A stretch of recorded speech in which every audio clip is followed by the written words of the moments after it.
Malgré 2 épisodes de canicule, le maïs a atteint sa taille raisonnable. La plante est irriguée, ce qui a permis de limiter la casse. On voit qu'on a quand même un petit peu de grain dans les maïs. S'il n'y avait pas eu d'eau, ça serait zéro. Il n'y aurait pas de grain du tout. Voilà, c'est quand même grâce à l'eau qu'on a réussi à avoir une partie de la récolte, quoi. C'est la meilleure assurance de l'exploitation aujourd'hui, quoi.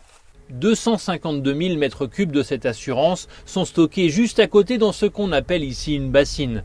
L'eau est pompée l'hiver dans la rivière voisine du 1er novembre à fin mars avec des seuils à ne pas dépasser fixés par la préfecture. En Vendée, on voudrait doubler ou tripler ces retenues de substitution, un département qui consomme 70 millions de mètres cubes par an pour l'irrigation. 70 millions de mètres cubes, on en stocke 60%, mais 70 millions de mètres cubes, c'est seulement 2% de la pluviométrie qui tombe sur le département de la Vendée.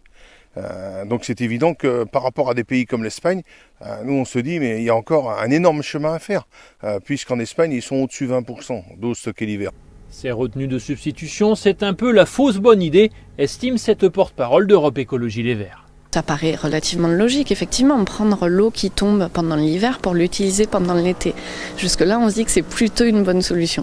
La réalité, c'est que ça empêche le cycle de l'eau de se produire, donc les nappes phréatiques de se remplir. Il faut aller stocker l'eau l'hiver. C'est pas en été qu'on la gaspille, c'est plutôt en novembre, décembre et janvier.